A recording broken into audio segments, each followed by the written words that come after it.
Quatrième histoire. Bonsoir DMG, bonsoir à toute la communauté DMG. Alors DMG, j'aimerais particulièrement te remercier toi et vraiment je prie pour que le Seigneur continue à te donner la force, le courage de pouvoir continuer à nous guider. Comme ton logo l'indique si bien, Dieu me guide. C'est vrai, Dieu nous guide.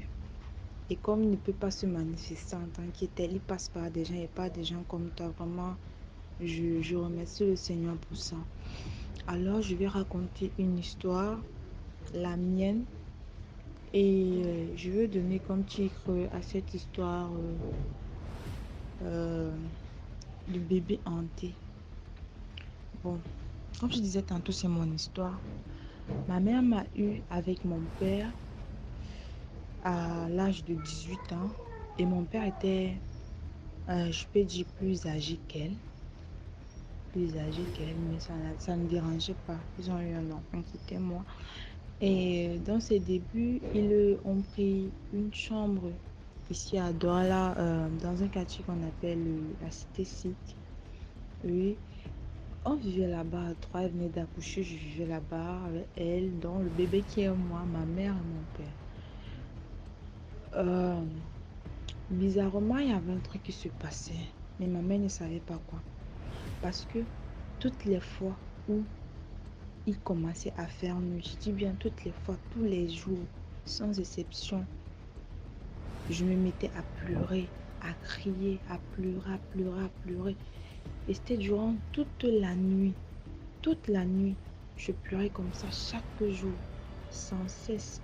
Et ce n'était qu'en journée que je parvenais à dormir. Et c'est quand je dormais en journée que ma mère parvenait aussi à trouver le sommeil. Imaginez comment ça pouvait être pénible. Bon, un jour, ma mère est partie au travail. Elle a parlé de cette situation à une de ses collègues. Sa collègue était Bamoun.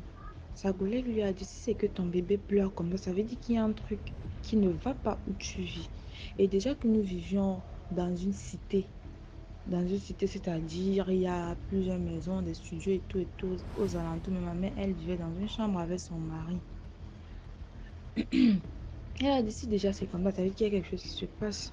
Parce que l'enfant ne peut pas pleurer comme ça. Ça, c'est un signe. Il faut savoir ce qui se passe. Elle dit que moi, je vais donc faire comment pour savoir ce qui se passe. Je vais faire comment? Mon enfant pleure tous les jours. Je suis déjà fatiguée de ça. Je suis déjà fatiguée. Je suis fatiguée. Euh, sa collègue, là, l'a envoyé, genre, elle lui avait donné un truc, en fait.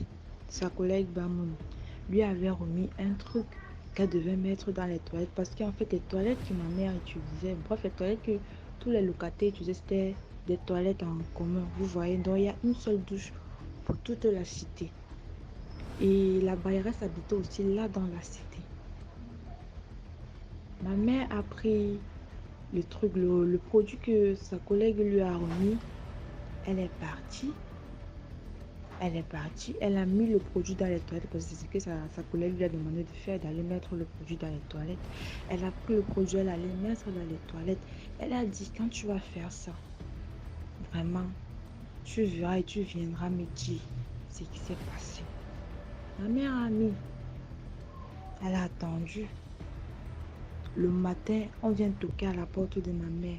Ce sont les enfants de la bailleresse que tata vient, la bailleresse veut te parler, elle ne se sent pas bien. Elle veut te dire quelques mots avant de partir. Hey, ma mère dit ça, c'est quoi ça? Elle se lève, elle part voir sa bailleresse. Ta bailleresse dit vraiment, ma fille, je m'excuse pour tout le mal que je faisais à ton enfant. S'il te plaît, pardonne-moi. Pardonne-moi. Et ma mère dit, mais tu parles de quoi? Tu as fait quel mal à, à ma fille, à mon enfant? Elle dit que non, c'est moi qui venais souvent déranger ton enfant dans la nuit. Genre, je me transformais en serpent et elle me voyait, raison pour laquelle elle ne dormait pas net quand elle a fini de parler. C'est comme ça que son souffle s'est arrêté, elle a rendu l'âme. C'est comme ça.